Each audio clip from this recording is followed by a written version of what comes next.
very much, Henry, and thank you all for being here. Everybody hear me in the back? Looking at you, school students.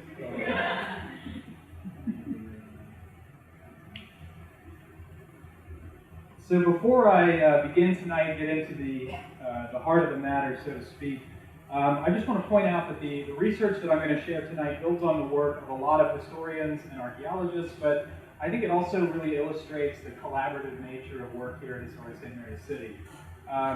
Some of the stories that I'm going to share with you this evening are the products of conversations I've had with Henry Miller, with Silas Hurry, with Peter Friesen, DJ Lavery, and a lot of other folks at the institution who are doing this kind of research. So in the vein of standing on the shoulders of giants, this is certainly one of those kinds of things. So, let's make sure I know how to operate this. Okay, so tonight I'm going to tell you a story, and I'm going to tell it twice. It's the story of a man known to us only as Antonio, and of his murder at the hands of a Dutch merchant named Simon Overzee. Now you might wonder why, when the story is as violent and tragic as this one, I would tell it twice. My reasoning is that this story, as difficult as it is, provides the strongest possible example of the necessity of historical interpretation regarding the lives of enslaved and free people in early 17th century Maryland. This story exists in two ways. Once in the records of Maryland's colonial government, a government composed almost exclusively of landowning whites. But this story also exists between the lines of the historical record, and it is in the act of teasing out this second narrative that a more powerful tale emerges, one of agency, one of dignity, and above all, of determined resistance.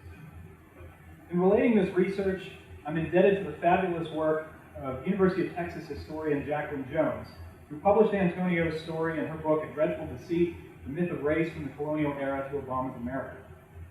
I'll begin first with the narrative outlined in the colonial documentary record. Then I'll discuss how this narrative fits into the broader history of enslavement in 17th century Maryland. And in doing so, I will review the circumstances that led to the passage of Maryland's 17th century slave laws and examine the motivations of those responsible for the law's creation, with a particular focus on the wealthy early adopters of slavery who helped usher in its wholesale introduction into the colony. Finally, I'll wrap up by returning to the story so we can see it for what it is, Antonio's story, one that relates to significant legacy in Maryland's history. At the February 1659 meeting of Maryland's provincial court, Dutch merchant Simon Overzee was brought up on charges that he beat a man named Antonio with a switch pulled from a pear tree, poured hot lard onto Antonio's wounds, ordered a nearby Native American slave to tie Antonio to a ladder leaning up against a house, and left him to asphyxiate until his death approximately 3 hours later. The horrific events detailed in the trial occurred on September 20th, 1656, nearly 3 years prior, at Overzee's plantation known as St. John's. During the proceedings, two witnesses were called to testify to the events that transpired that day. Hannah Littleworth, a servant indentured to Overzee, and William Hughes, a seasonal hired hand. According to Littleworth, on the morning of the day in question, Sarah Overzee, acting in her husband Simon's absence, ordered Antonio to be chained up, quote, for some misdemeanor. When Simon Overzee returned home, he released Antonio and ordered him to work. Littleworth described how Antonio, quote, laid himself down and would not stir. She then related Overzee's vicious abuses, during which Antonio remained silent and would not respond to Overzee's commands. Littleworth estimated that Antonio died later that evening, still tied to the ladder. William Hughes confirmed much of Littleworth's account. In his testimony, he related that Antonio, quote, did commonly used to run away and absent himself from Mr. Overzee's service. This version differed from Littleworth's only in that Hughes supposedly made a move to help Antonio and was threatened by Overzee that he would run Hughes through with his knife. A few weeks later, on December 20th, 1658, the provincial court convened once more and demanded that Overzee post a massive bond of 100,000 pounds of tobacco prior to appearing in the next court session. The court planned to call Matthew Stone, the only other witness to Antonio's murder other than Littleworth, Hughes, and the two unnamed enslaved individuals, one an African woman and the other the Native American man who bound Antonio to the ladder. However, when the provincial court reconvened in February 1659, they called not William Stone, but Joe Chandler, a court counselor, receiver general of the colony, and Overzee's brother-in-law. Chandler was not present at St. John's on the day of Antonio's death, but as a relative and close business partner of Overzee's, Chandler testified to his impressions of Antonio prior to his murder. According to Chandler, not long after Antonio's arrival in Maryland, a frustrated Overzee sent Antonio to work on Chandler's plantation, where Chandler too had been frustrated by his inability to force Antonio to work. Chandler's language throughout his testimony made his impressions of Antonio clear. He referred to him at various times as, quote, a brute, an ugly, yelling brute beast, as ravenous as a hungry, starved dog, and a dangerous rogue. Chandler, it seemed, could not fathom Antonio's refusal to work. This made Antonio a threat. Court records tell us that the jury deliberated for, quote, some time before rendering a verdict of ignoramus. In 17th century terms, that meant the jury deemed that there was insufficient evidence to prosecute Overzee. He was free to go. It's important that we consider Antonio's story in the context of the history of enslavement in the Chesapeake. When examining the institution's beginnings, some scholars point to the 18th century as the primary period of interest. A cursory look at the demographic data from the 17th and 18th century supports historians' assessments that in the 17th century, Maryland was a tobacco economy with some slavery, but by the 18th century, it was a slave economy. The number of people of African descent living in Maryland was quite low early in the 17th century and grew slowly but steadily into the 18th century. Yet it is equally true that slavery did not simply begin at the flip of a switch at the start of the 18th century. The story of Antonio and Simon Overzee is ample evidence of that fact. So when and how did slavery begin in Maryland? If we look at the number of people of African descent in Maryland as a percentage of the total population, it is apparent that after 1650, the colony was experiencing a demographic shift. By 1670, more than 6% of those living in Maryland were black, and by 1690, a full 10% of Marylanders were black. This number would nearly double over the next 20 years. These population figures include both free and enslaved blacks, so this picture is somewhat distorted. However, as I'll discuss later, as the 17th century wore on, it became increasingly difficult for people of African descent to live free, particularly after 1680. English colonists also enslaved Native Americans beginning soon after settlement. The total numbers of enslaved Native Americans are more difficult to tabulate because they were rarely associated with transatlantic shipping records. However, probate inventories and colonial governmental records reveal traces of the practice. Unlike enslaved Africans, probate inventories rarely included more than one or two Native Americans, even on the estates of very wealthy slaveholders.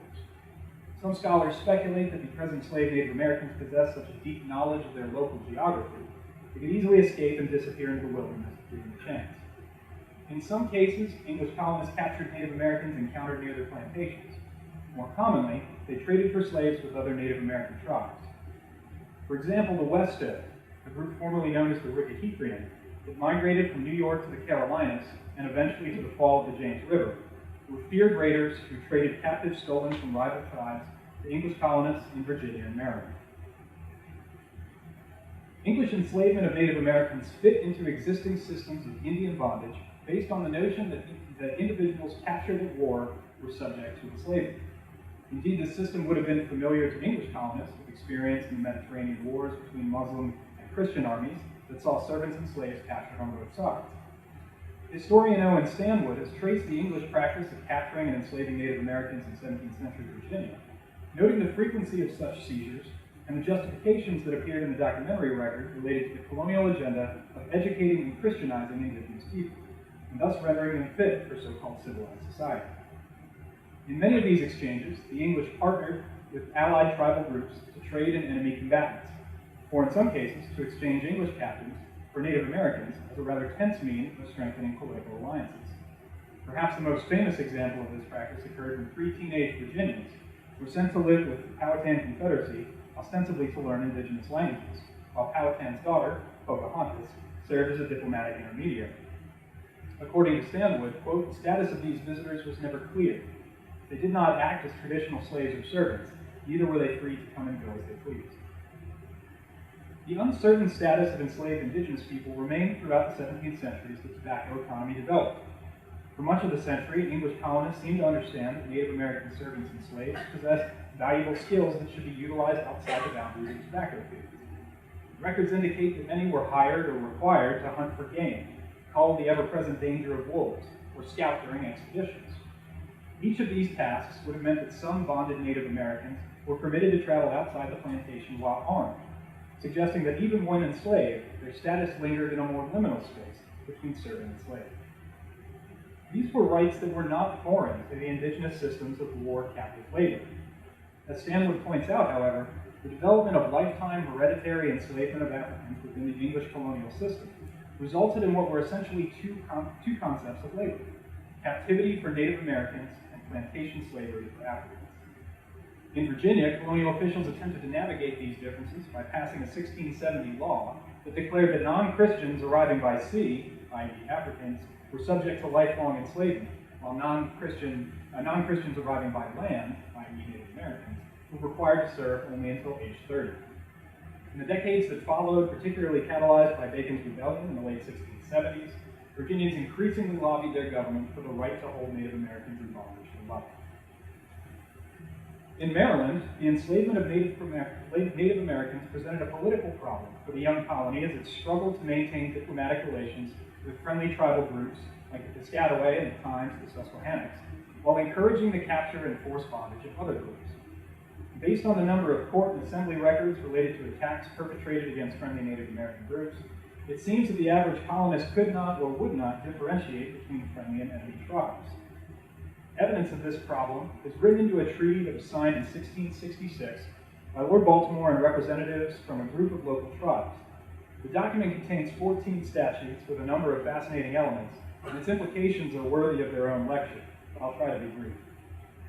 The second statute is the shortest, at 11 words. It states simply, quote, "If an Indian kill an Englishman, he shall die." This is followed by a statute that begins with the admission that, quote, "the English cannot easily distinguish one Indian from another," and follows with a complicated treatise stipulating when and how Native Americans encountering an English colonist must call out and lay down their arms. Failing to do so, he will, quote, "be deemed as an enemy." No further text is supplied, but the implication hangs at the end of the statute that an enemy, a Native American failing to follow the steps outlined in the document, was subject to capture, enslavement, or even death. This implication was made explicit in brutal fashion roughly 1 year later. At a meeting of the Governor's Council in August of 1667, the subject of the recent deaths of Captain John Auber and his servant, reportedly at the hands of a group identified by the Council as the Wicamises Indians, came before the group. The Wicamises were not signatories on the 1666 treaty, thus rendering them, quote, enemies, according to the treaty's 13th statute. In response to the deaths, 4 Wicamises men, Tawakomoko, Osiko, Algert-Stano, and Aniawan, were captured and held in ransom until the tribe turned over those responsible for the deaths of Captain Auber and his servant. It was also demanded that the Wicamises sign the recently established treaty or be considered enemies. When these demands were brought forth, the Wicamises refused, alleging that a woman from their tribe had been killed by an Englishman. At this refusal, the Governor's Council declared that the 4 hostages would be executed as, quote, enemies to the inhabitants of this province. As the discussion continued, however, the ruling changed. It was determined that rather than execute the 3, quote, young Indians, that is, Osiko, Algert-Stano, and Aniawan, they would be given as slaves to Charles and Philip Calvert. Tawakomoko, the eldest man among the 4, however, would still be executed. Bear in mind that none of these 4 were the authors of the death of John Auber and his servant, yet they paid a heavy price for the deeds. English authorities in Maryland demonstrated a willingness to overcome challenges presented by the identification of tribal affiliation to continue the enslavement of Native Americans. The practice continued throughout the 17th century, although not at the same scale as the enslavement of Africans. Following the successful overthrow of the proprietary colonial rule at the end of the century, royal governorship, particularly that of Governor Francis Nicholson, marked an end to all of the most superficial differences in treatment between friendly and Indian tribes. By the 18th century, nearly all tribal groups were treated equally poorly. If we step backwards to the beginnings of the Maryland colony, it's clear that Native Americans and people of African descent were present from the earliest period of settlement, and the documentary record tells us that many of these people were enslaved. This might seem strange when we consider that the colony's first slave code was not passed until 1664, 5 years after the conclusion of Overzee's trial, and 8 years after Antonio's murder. It might also seem curious given that no slave codes existed in England at this time. Indeed, England had long since begun promoting itself as a country of liberty. For example, William Harrison, in his 1577 historical description of Britain, wrote, "As for slaves and bondsmen we have none, nay, such is the privilege of our country by the special grace of God and bounty of our princes, that if any come hither from other realms, as soon as they set foot on land, become so free of condition as their masters, whereby all note of servile bondage is utterly removed from them." The English did still debate appropriate methods of securing bond labor, and by the end of the 17th century, seemed to have settled on the concept of indentured servitude. Indentures were based in written documents, the formal contract between master and servant, that specified the terms of the arrangement and, perhaps most importantly, an end date for the indenture. This contract, from the perspective of the English conscience, offered the degree of freedom that was deemed appropriate for an English citizen within a bond labor system. Yet throughout Overzee's trial, no one involved questioned Overzee's rights as a slaveholder to maintain other humans in bondage and to expect work on demand from them. The same freedoms that were assumed to be the right of English people would not extend to most people of African descent in the English colonies. Despite flowery declarations of the rights granted by England to those who dwelled within her territories, the English undoubtedly understood what the institution of slavery entailed. In Winthrop Jordan's seminal volume, White Over Black, he examined the works of 16th and 17th century English writers and assembled some of the most fundamental traits that the English associated with slavery during those periods. These traits included an enslaved person's total loss of freedom, that this loss of freedom was akin to a loss of humanity, the notion that enslavement was a lifelong condition that could be passed down to one's offspring, and that enslavement entailed captivity often associated with the defeat of foreigners or strangers in war. The English also had the example of the Portuguese and Spanish explorers who had been enslaving African, South American, and North American indigenous peoples for more than a century before the English began settling across the Atlantic. Thus, although the legal frameworks were not yet in place, the idea of slavery was present in the minds of English colonists from their earliest voyages. And it did not take long for some of Maryland's first English arrivals to begin sowing the seeds of slavery in the colony. Traces can be found in some of the colony's earliest legislation. For example, the rather ironically titled 1639 Act for the Liberties of the People declared that all Christian colonists were granted the same rights as Englishmen. The law, however, included a caveat that slaves were exempted from the legislation. Similarly, the act limiting the time of servants passed in the same year expressly referenced slaves as being excluded from the law. Colonial legislators felt the need to clarify the legal position of enslaved people in these laws, suggesting that the institution was already starting to take shape. In the 1640s, we see the first exchanges of enslaved people between colonists. The earliest of these involved the colony's proprietors, the Calvert family. In a letter dated January 5th, 1639, from Richard Kemp, the Secretary of Virginia, to Cecilius Calvert, the second Lord Baltimore, Kemp describes receiving Lord Baltimore's request for, quote, the buying of 40 meat cattle, 10 sows, 40 hens, and 10 Negroes to be transported to St. Mary's for your use. A letter from the same month, sent from Maryland Secretary John Lugar to Lord Baltimore, detailed the financial state of the colony's agricultural enterprises, but lamented that no enslaved individuals had been acquired that year. In March of 1642, it was recorded in the archives of the General Assembly that Colonial Governor Leonard Calvert had agreed to grant 3 pieces of property to one John Skinner in exchange for 17 enslaved Africans, 14 male and 3 female, between the ages of 16 and 26. This exchange never came to fruition, but it speaks to the Calvert's desire to bring enslaved people into the colony. Thomas Cornwallis, Maryland's leading investor and staunch ally to the Calverts, also featured prominently in the colony's early slave trade. His name is included on multiple exchanges throughout the 1650s and 1660s, involving both enslaved Africans and Native Americans. The Calverts and Cornwallises of the 17th century were what Dimitri Deeb and Russell Menard called early plungers, a subset of wealthy Marylanders who introduced the institution of slavery into the colony years before it came to dominate the Chesapeake economy. These early plungers were, according to Deeb and Menard, people with substantial land holdings and above-average inventoried wealth, Maryland's early one-percenters. They tended to hold at least 5 enslaved individuals along with numerous indentured servants. They also tended to occupy significant political positions which granted them the power to shape the colony's legal and economic institutions to suit their own interests.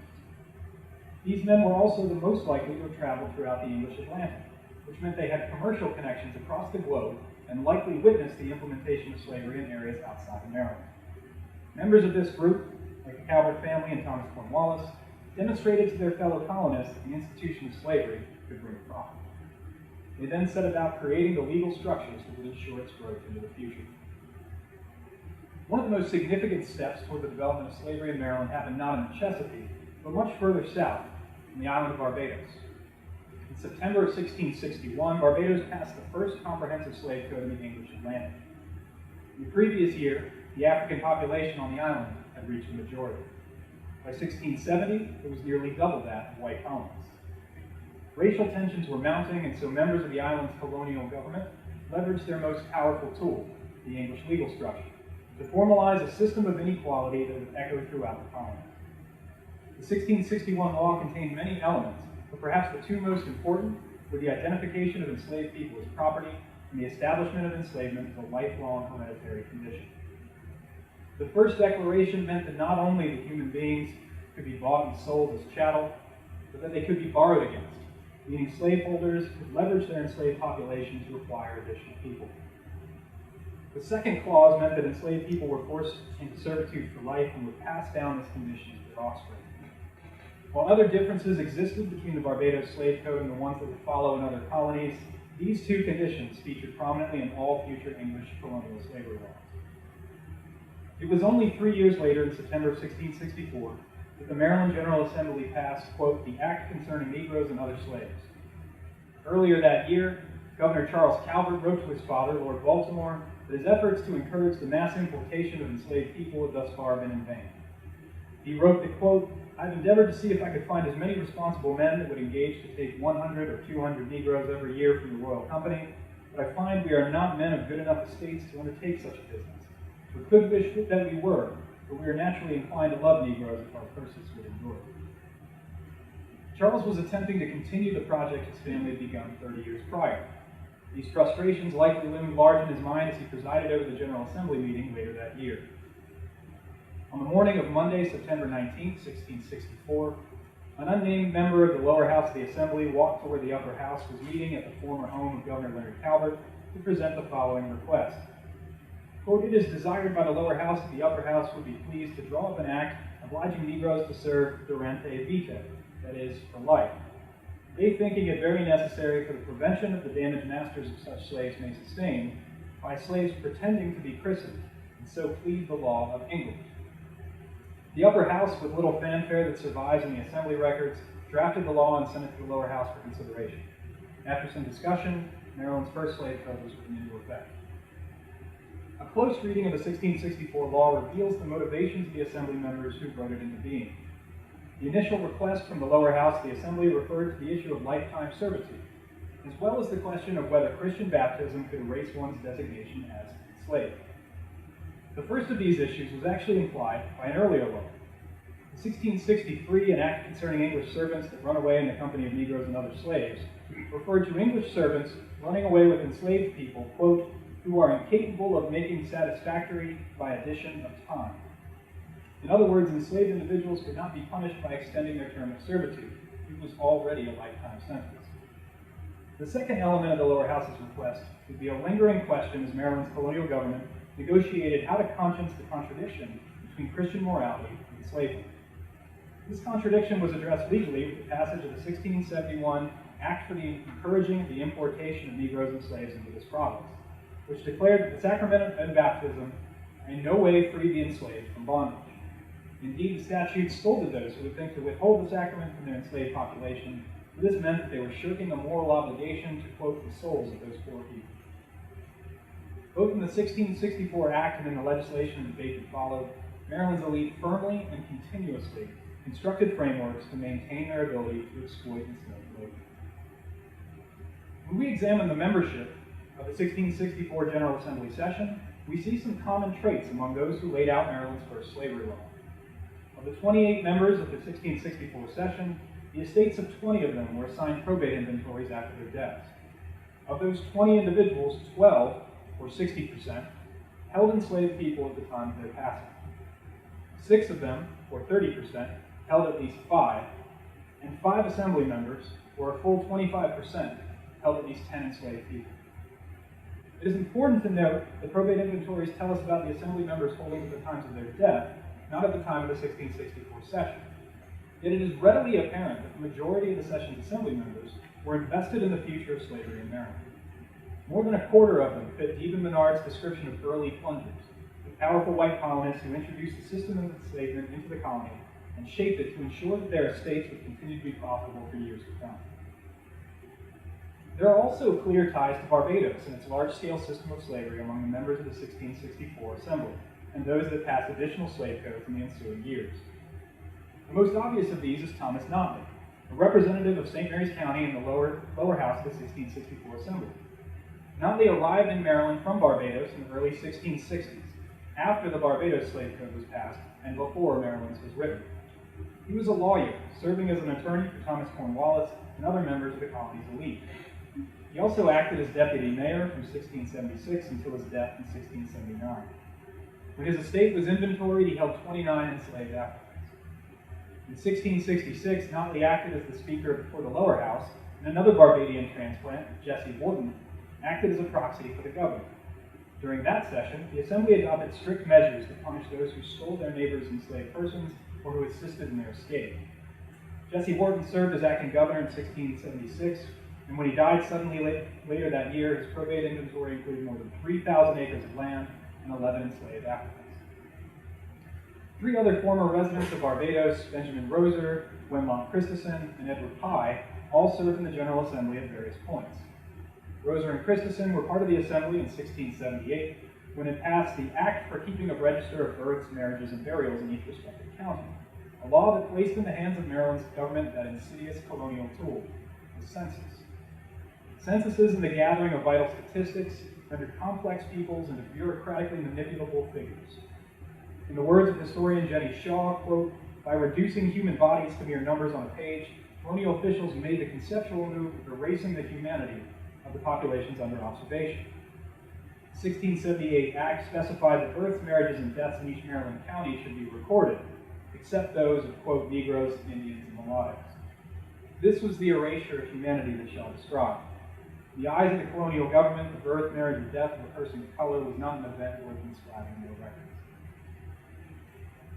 In addition to their role in passing colonial legislation, the five men with ties both to Maryland and Barbados affirmed their common agendas by uniting their families and those of other prominent Marylanders in marriage. The web of interrelations became incredibly complex. For example, Jesse Wharton married Elizabeth Sewell, stepdaughter of Charles Calvert. Elizabeth had three sisters. The first, Jane, married Philip Calvert. The second, Anne, wed Benjamin Roser, and after Roser's death, Anne married Edward Pye. Elizabeth Sewell's third sister, Mary, wed William Chandler, son of Job Chandler, who was Simon Overzee's brother-in-law. We have no records of Thomas Notley's marriage or offspring, but he did serve as Charles Calvert's personal attorney. These interpersonal links, through marriage or close association, were tactics designed to bind those in power to one another, solidifying connections and aligning political, economic, and social interests for the profit of all. And despite the growing list of legislation written by the colony's elite to establish and maintain the institution of slavery in Maryland, free people of African descent were present in the colony throughout the 17th century. In the earliest period of settlement, some, like Matthias de Souza, were able to build a future for themselves. De Souza, a man of mixed Portuguese and African ancestry, came to Maryland as a servant indentured to Father Andrew White. After finishing his indenture in 1638, de Souza worked as a fur trader and skilled mariner. In 1642, as a landowner, he served in the Assembly of Freedmen, making him the first person of African ancestry to serve in the Maryland government. But others who tried to make a life as indentured servants found their freedoms challenged. Some, eventually, were fortunate. John Baptista, described in provincial court records as, quote, an amour of Barbary, petitioned the court for his freedom in 1661. Baptista had worked at St. John's for Simon Overzee, but after Overzee's death in 1659, his lawyers attempted to settle his estate by selling off a valuable asset, John Baptista. Except Baptista was not enslaved. Rather, he was brought to Maryland by Overzee as an indentured servant. Baptista begged the court to affirm his status. Fortunately, Thomas Pritchard, an overseer from one of Overzee's estates, testified that Overzee had tried previously to convince Pritchard to purchase 2 years of Baptista's indenture, demonstrating to the satisfaction of the court that Baptista was in fact an indentured servant and was not enslaved. Charles Cave, however, was not so successful. Like John Baptista, Cave petitioned the provincial court for his freedom in 1679, arguing that he had been brought by Thomas Cornwallis from England as an indentured servant. However, none of the 4 witnesses called during the trial could corroborate Cave's claim as his status. Among the witnesses were servants of Cornwallis and multiple individuals who traveled aboard the ship to Maryland with Cornwallis and Cave. Each recalled hearing nothing of Cave's status, or recalled only hearing about his indenture from Cave himself. In the end, Cave's word was deemed insufficient, and the court declared, quote, Charles Cave is a slave. Unlike John Baptista's petition, no English colonists spoke up on Cave's behalf, and his freedom evaporated. In the 1680s and 1690s, slavery in Maryland was ramping up at an astonishing rate. By this time, nearly all people of African descent in the colony were enslaved. In the 3 decades between 1680 and 1710, the number of people of African descent in Maryland increased by more than 80% in the first decade, by nearly 70% in the second decade, and then by another 77% over the third decade. In the 50-year period between 1680 and 1730, Maryland's black population increased by more than 15,000 individuals, the vast majority of whom were enslaved. Allowing for the fact that this number is smaller than the number of human beings sold to Virginian or Barbadian planters over the same period, it is staggering that the percentage of people of African descent in Maryland's overall population tripled to more than 21% between 1680 and 1730. Studies of shipping records tell us that during the 17th and early 18th centuries, most enslaved Africans came to Maryland from West Africa, particularly Senegal and the Gambia. By the second quarter of the 18th century, people captured from the Gold Coast, Sierra Leone, and the Bights of Biafra and Benin were swept up in the transatlantic slave trade. These people, who originated from different cultures and spoke a variety of languages, were packed aboard ships and forced to endure the weeks and sometimes months at sea before they met their fates in the colonies. Yet for all we can piece together from tabulating the total numbers of humans that were forced across the Atlantic to Maryland, and for all we can parse from colonial records that are biased and economical, you're often left with little when trying to learn about the lives of individual enslaved people during the 17th century. So many who were brought to Maryland were not recorded in the documentary record, and when they were often only referred to by a monetary value next to the word Negro. We occasionally get first names, either self-reported or assigned, like Samson or Jack, Mingo or Prince, Charles or Jupiter. Women's first names are less common and last names are even rarer. It is for this reason that the stories that do survive in scattering of lines in court or assembly records need to be examined closely to find what is implied and what exists between the lines. We have to read with empathy and with a thirst for detail. When we do, we can feel Charles Cave's anxiety when after 20 years of servitude, he begged the court for his freedom, and we mourn his despair when it is denied. We witness the emotional burden of those whose cases did not make it to court, but who suffered the daily stresses of wondering when someone might demand their life to help even out an account book. We shudder at the horror of the Native American man who tied Antonio to a ladder on the morning of September 20th, 1656. And we celebrate the triumph of John Baptista's relief upon learning that he need only serve his master for 2 more years rather than for the remainder of his life. Close reading also reveals the profound talents that Africans and African Americans brought to bear in a colonial environment dedicated to their oppression. For example, Robert Sly's 1671 probate inventory contains a section identified as, quote, plants the Negro's quarter. Listed among the items stored in the quarter plants occupied were a variety of tools used in cooperage, including axes, adze, compasses, and a drawing knife. Barrel production was a critical function on the colonial frontier, and Plance's skills would have been in high demand.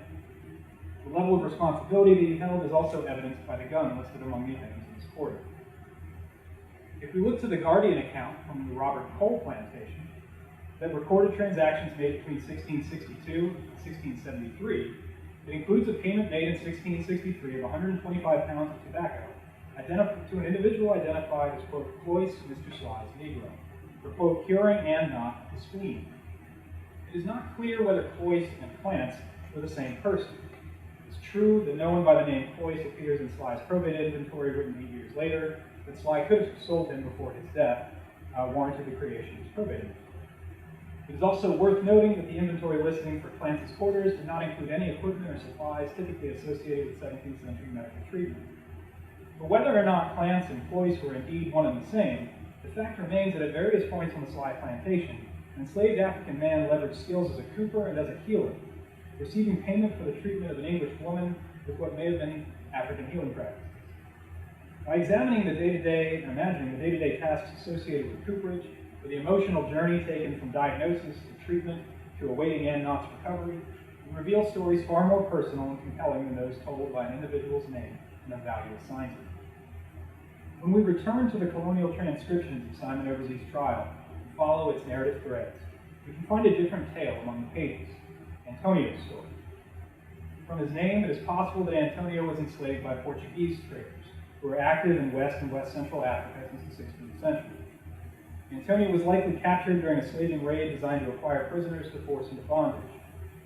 From there, he was marched to the sea and loaded onto a ship called the Vitapar, which had stopped at Port Luongo in the Congo-Angola region. From there, the Vitapar, with Antonio and hundreds of other people crammed into its holds, sailed to Amsterdam and remained in port for 7 frigid months. He was then brought across the Atlantic in March of 1656 and was soon taken to Overzee's home to labor alongside the merchant's other enslaved and indentured workers, performing agricultural tasks that were usually done by women in his homeland. Antonio waited for an opportune moment and then ran from the plantation. He survived in the swamps and in the woods, often returning to the plantation to steal food and supplies. After he was spotted and dragged back to St. John's, he waited again for the right time before running away a second time. He was caught once more, and once more he fled the plantation, at one time avoiding capture for nearly a month. His repeated escapes baffled the plantation's overseer, Joe Chandler, who reported that Antonio managed to flee capture while tied up and suffering from an injured hand. According to Chandler, Antonio's escape, quote, did seem very strange to me, he having but one hand to do it. When he was not able to flee from his bondage, he practiced nonviolent resistance, feigning illness, simply refusing to move or speak. In the face of torture on Overzee's orders, Antonio remained silent. He died resisting. As we approach the 400th anniversary of Maryland's founding, I'm grateful for places like Sauterley Plantation, the Reginald Lewis Museum, Historic St. Mary's City, and many other wonderful museums and institutions throughout the state and broader region. These are places where we can try to understand our shared past for what it was.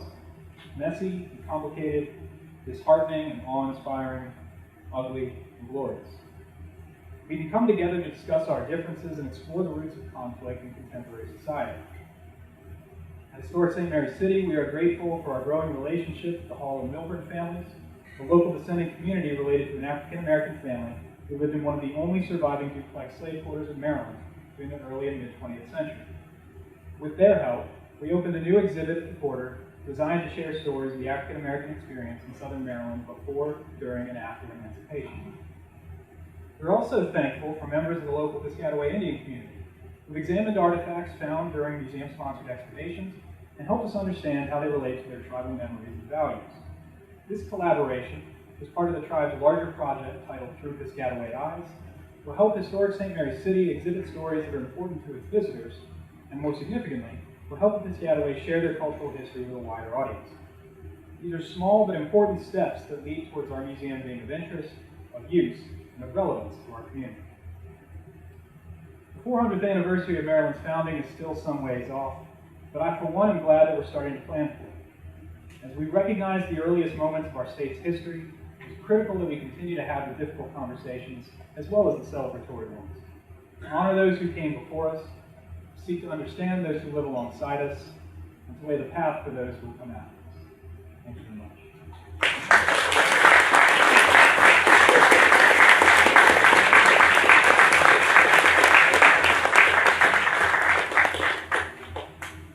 Happy to take questions if there are. At the beginning, Travis, you mentioned the enslavement of Native Americans, and you didn't quite continue that on and die off that, or what? As the African enslavement? The question was, did the enslavement of Native Americans continue into the 18th century? It did. It eventually starts to die off. The booming plantation economy takes over. but it did continue into the 18th century. The degree that it continued and was practiced is something that we're still working on researching, both here and at other institutions, to see what that impact was in Chesapeake. I know that as attitudes start to shift in terms of the royal governorship here in Maryland, and certainly in Virginia following sort of the events, the unrest in the late 17th century, people started saying, even if they're war captives, we shouldn't have to return these individuals after they hit a certain age. We should be able to keep them for life. But the numbers are something that we're still kind of coming to grips with. So, also about the Native Americans that were enslaved, were these the same Native Americans that they had lived with locally for years, or were they actually other tribes that they had come in contact with? So the question was, Native Americans who were being enslaved, are they the same who were living kind of alongside the English in the earliest periods and then later on? In most cases, no. These are tended to be, as I tried to illustrate just briefly, you have these sort of complex diplomatic situations going on. The English are trying to create alliances that would be profitable for them and also maintain their own degree of safety. And so most of the exchanges that are happening are with whoever happens to be an enemy at that time. But tribes like the Piscataway remain allies for most of them.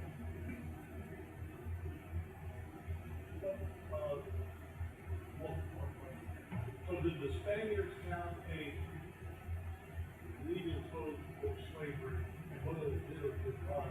What is it about the English system that felt that they had to have a legal code simply to enslave someone who never let them go? Like that was the goal. Why not just enslave them and why have a code?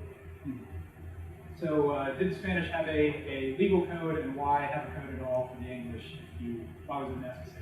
The Spanish absolutely did have legal systems in place that were incredibly detailed in terms of who could qualify to be enslaved. And qualify is probably the wrong term, but who would fit into a category of people it was culturally okay to enslave versus those who were not, and that was established in a very early period in their colonial agendas in the 16th century primarily. In terms of why establish a legal framework at all, I think the colonial environment is one where systems of labor and systems of politics and economy are all being sort of sorted out on the fly. And I think you see that in a lot of the legislation that gets passed, that gets reaffirmed, that gets revised.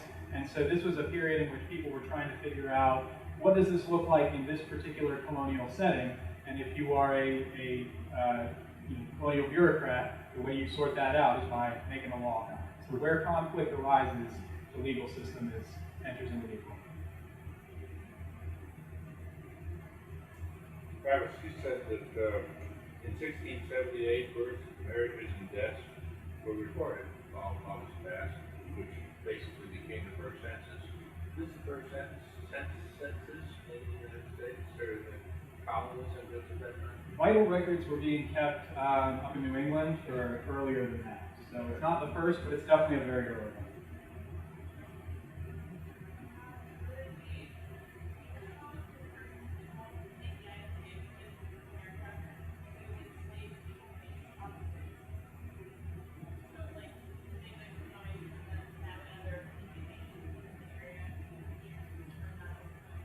So the question was, were they the first to enslave based on race? The Spanish would have been the first to do that in the earlier colonial efforts. But at the time, this was the idea of enslavement of peoples, of the other peoples that you're encountering through your travels throughout the world, was something that dated back hundreds of years, thousands of years in most cultures around the world. So even for the Native American groups were used to, many of them had cultural backgrounds in this idea of war captives as being enslaved. But in a lot of those cases, particularly for Native American groups, the idea was to incorporate these people into your society. They still were your property. You still owned them.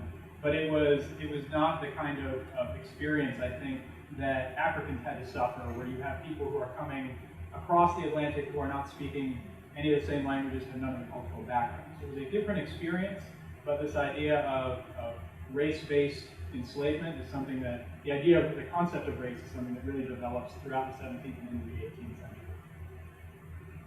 I think it's less about what a person's specific slavery based on race, and it's more slavery based on color. They're not us, so it's okay.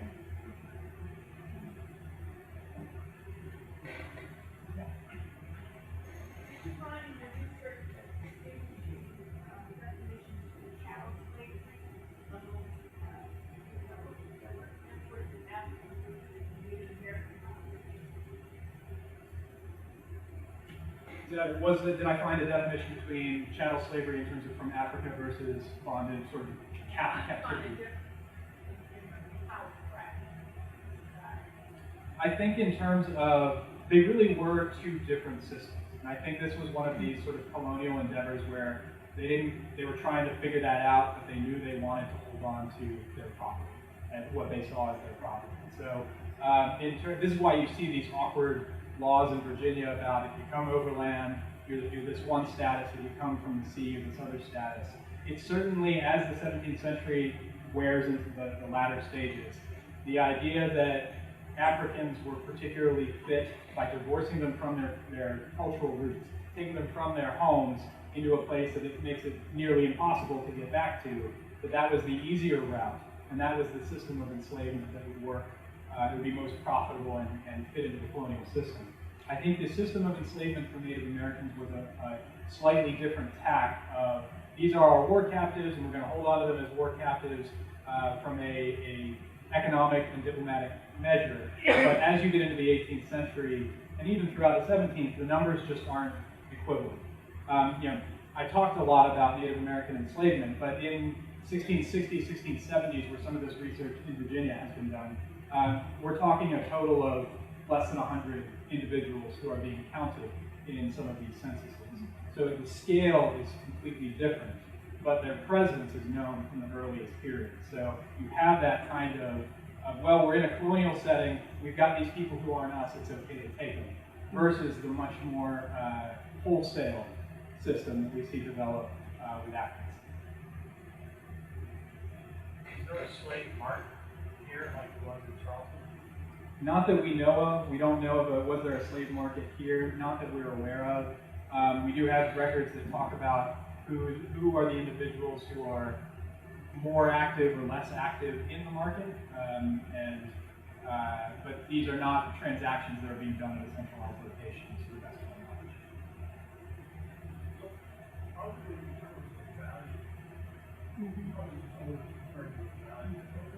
How was value determined? Yeah, how do you place a value on human life? Usually women were valued higher, particularly young women, because they could produce offspring, and they could have children who can be part of your enslaved population. Men who are of working age had a higher value versus folks who were more elderly. It's sort of the basic outline, but as far as the nitty-gritty, I don't think so.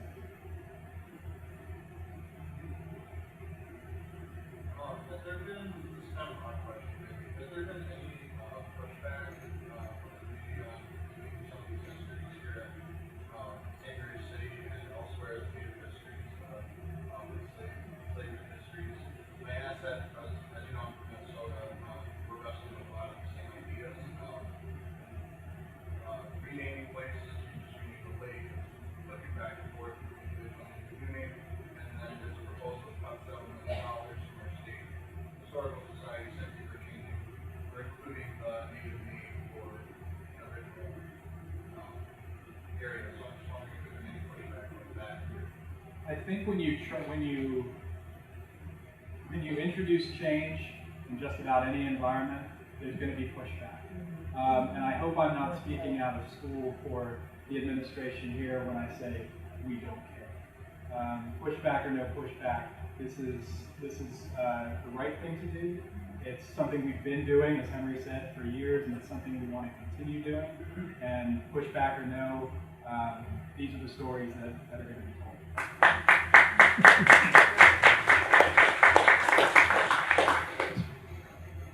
You showed a chart of the growth of slaves over a period of years. To what extent did that correspond to growth in tobacco farming, tobacco growing, and exporting tobacco? Did there ships that brought slaves take tobacco with England, for example? So how closely was tobacco economy and enslaved population related? It's not a direct correlation, I would say. They weren't following identical trajectories, but they were following similar trajectories, I think it's fair to say. And if anything, as population is increasing, and you have more individuals here who are living in Maryland, living on large, trying to acquire land to have plantations, the need for labor increased in the minds of the English colonists. Now, how that labor, the question of indentured servitude versus enslaved labor is also something that gets hashed out throughout the 17th and into the 18th centuries.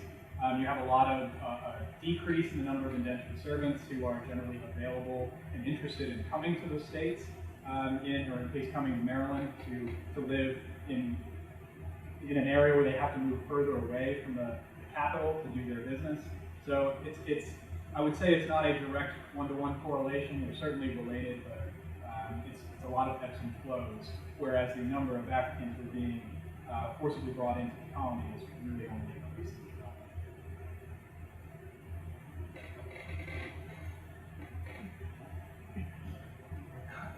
What are your research into the next person in the next several years? Very nice of you to ask. I think that the issue of Native American slavery is something that is still has a lot of avenues to being understood. I think that it goes hand in glove with the idea of the cultural idea of enslavement in a colonial environment.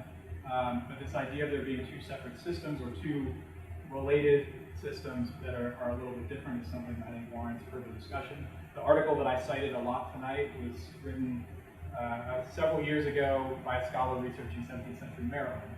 There aren't a lot of, or 17th century Virginia, there aren't a lot of equivalents in Maryland. So I think that's an avenue that's worth pursuing. I think that's the direction this research may go.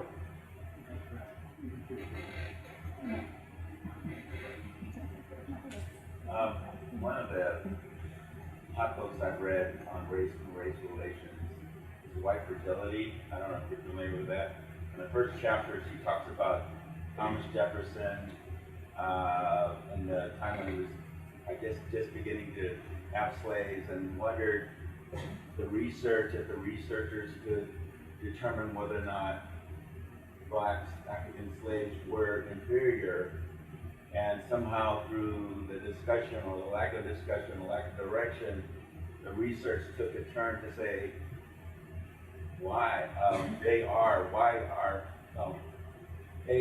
inferior. That's why they're slaves.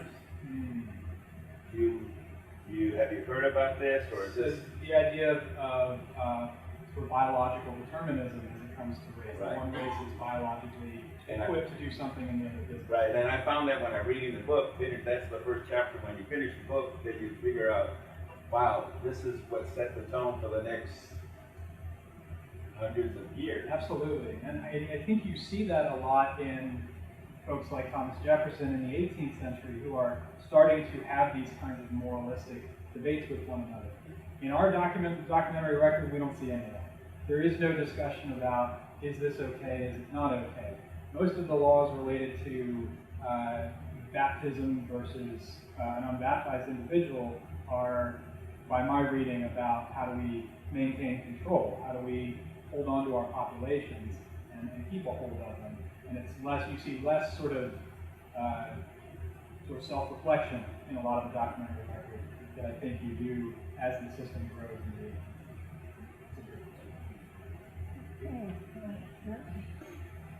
Seems like a lot of the records are based on court records and stuff like that. I'm wondering, there's been a good evaluation of what the real people of the slaves are writing their wills. What are they saying? Has there been any search into that?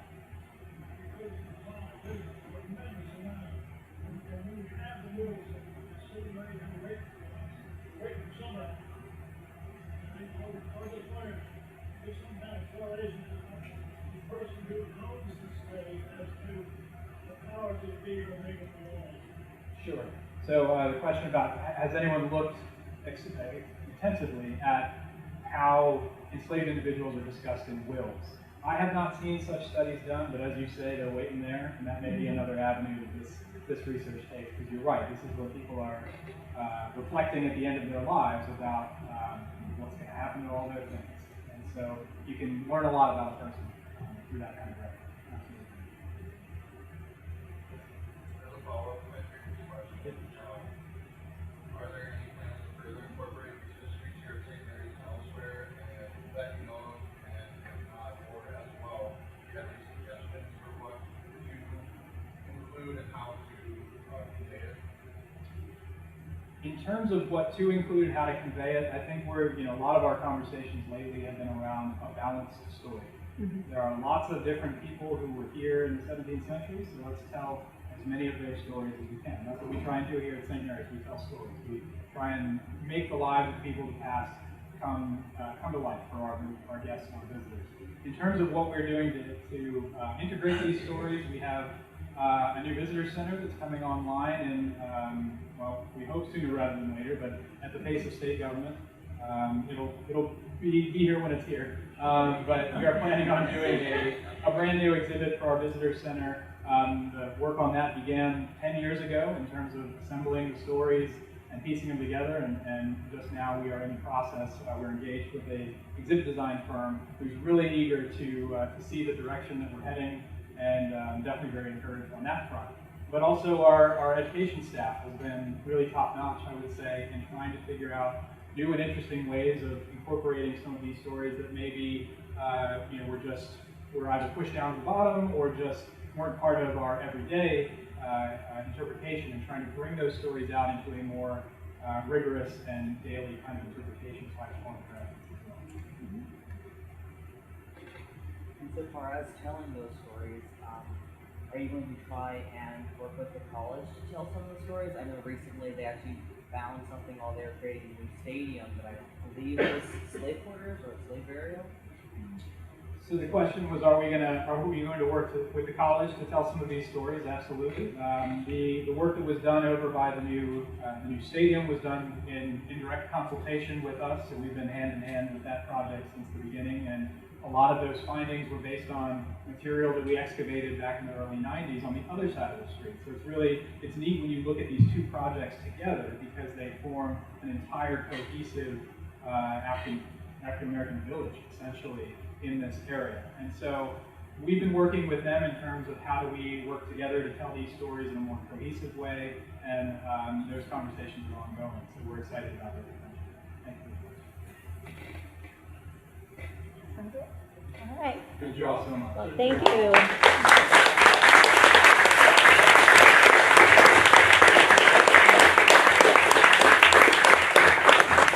Thank you for joining us this evening. I wish you a safe drive home. Come back to see us September.